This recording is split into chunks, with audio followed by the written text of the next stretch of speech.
Hello friends, welcome to my YouTube channel competitive maths. अगर आप किसी भी गवर्नमेंट एग्ज़ाम की एसबीआई, आईबीपीएस, आरबीआई की तैयारी कर रहे हैं तो आप बिल्कुल सही पेज पर हैं। अगर आपने अभी तक सब्सक्राइब नहीं किया तो प्लीज़ मेरे चैनल को सब्सक्राइब कीजिए। यहाँ पर मैं रीजनिंग एबिलिटी और मैथमेटिक्स के क्वेश्चंस डिस्कस करती हूँ, उनके सॉल्यूशन स्टेप बाय स्टेप आपको बताती हूँ। अब ये पर्टिकुलर क्वेश्चन रीजनिंग एबिलिटी का है जो कि एसबीआई क्लर्क 2020 प्रीलिम्स में आया। चलिए पढ़ते हैं। ये कोड लैंग्वेज दे रखा है आपको, 4 वर्ड्स हैं और उनके अकॉर्डिंगली उनके 4 कोड्स हैं, नॉट नेसेसरली इन ऑर्डर। तो हमें इस क्वेश्चन को क्रैक करना है। इस तरह के क्वेश्चंस क्रैक करने के लिए सबसे पहले सब लोग ये देखते हैं कि कॉमन वर्ड कौन सा है। जो वर्ड कॉमन है, वो जो कोड कॉमन है, वो आपस में मैच करेगा। बट मैं यहाँ पे आपको सजेस्ट करूँगी, आप इसके ऑपोजिट टेक्निक लगाएंगे तो आप बिल्कुल करेक्ट आंसर पे पहुँचेंगे कम से कम टाइम में। तो सबसे पहले आप देखिए ऐसा कौन सा वर्ड है जो किसी एक पर्टिकुलर लाइन में आ रहा है और बाकी किसी लाइन में नहीं आ रहा है। तो आप देखेंगे बोथ देखिए यहाँ पर सेकंड लाइन में बोथ आ रहा है, और आप यहाँ देखेंगे तो सेकंड लाइन में कोड जो अकेला है, जो और किसी लाइन में कॉमन नहीं है, वो है empty. So empty both corresponds to empty. इस तरह से अगर आप लिख लेंगे तो आपका शॉर्ट लिस्ट हो जाएगा। अब दूसरा कलर का पेन लीजिए और देखिए कोई और ऐसा वर्ड जो कॉमन नहीं है। जैसे कि मुझे 4th लाइन में वर्ड दिख रहा है व्यू।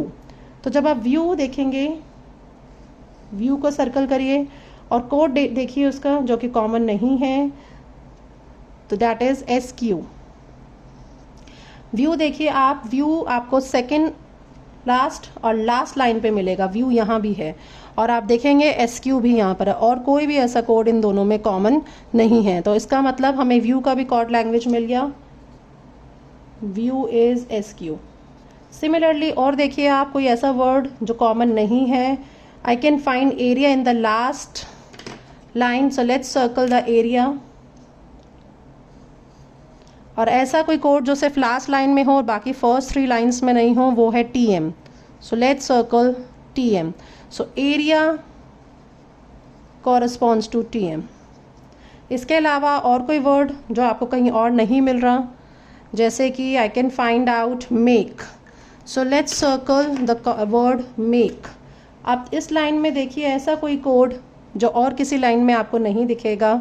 ध्यान से देखिए, सारे कोड्स को पढ़िए तो आप देखेंगे NK आपको सिर्फ 3rd लाइन में मिलेगा और कहीं नहीं मिलेगा। सो नेक्स्ट जो आपने कोड ब्रेक करा है दैट इज मेक, NK। इसके अलावा और ऐसा कोई वर्ड नहीं है जो बिल्कुल डिफरेंट हो। आप कॉमन वर्ड्स को देखना स्टार्ट करेंगे तो देखिए कौन से वर्ड मैक्सिमम लाइंस में कॉमन है। तो आप देखेंगे क्लब फर्स्ट लाइन में है, सेकेंड लाइन में है और क्लब 4th लाइन में है। अब ऐसा कोड ढूंढिए जो फर्स्ट, सेकेंड और 4th लाइन में कॉमन है।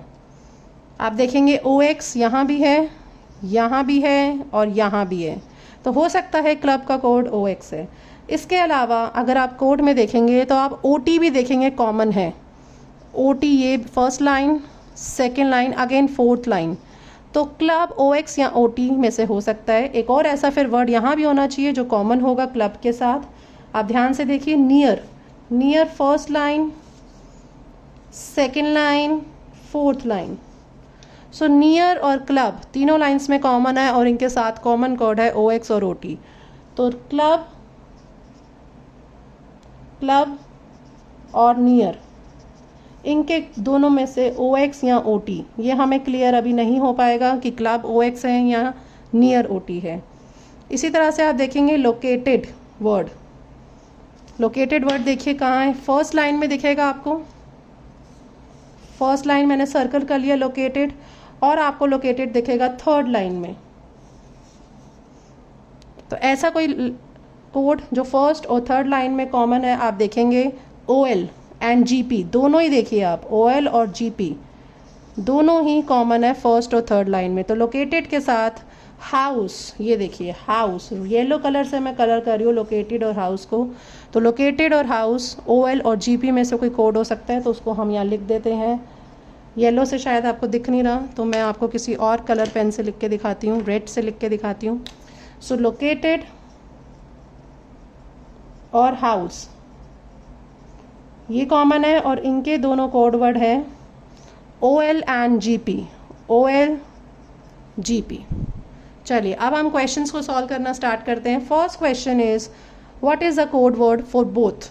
तो आपको बोथ के लिए कोड वर्ड देखना है, तो आपको क्लियरली दिख रहा है बोथ के लिए हमने पहले ही हम निकाल चुके हैं। बोथ के लिए कोड वर्ड है एम्प्टी, सो आपका करेक्ट आंसर है सी पार्ट एम्प्टी। नेक्स्ट है what is the code for house.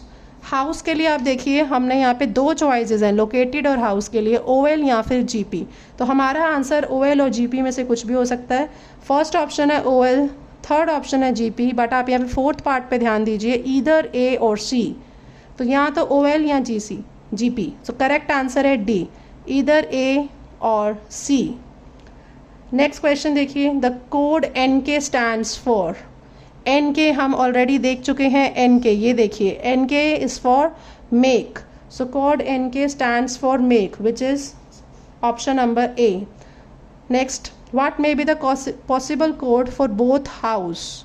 तो हमें बोथ हाउस के लिए देखना है। बोथ आप देखिए, बोथ मैंने आपको बताया एम्प्टी, सो बोथ के लिए हो जाएगा एम्प्टी। हाउस के लिए हमारे पास दो ऑप्शन है, या तो OL है या GP है, तो हमें एम्प्टी OL या एम्प्टी GP हमारा करेक्ट आंसर है। आप ये देखिए empty GP, GP empty, empty NK। आप बाकी देखिए कहीं पर भी OL एम्प्टी नहीं है, सो हमारा करेक्ट आंसर है GP एम्प्टी, बोथ हाउस। अगर आपको सॉल्यूशन पसंद आया हो तो वीडियो को लाइक करें और चैनल को सब्सक्राइब करें। Thank you.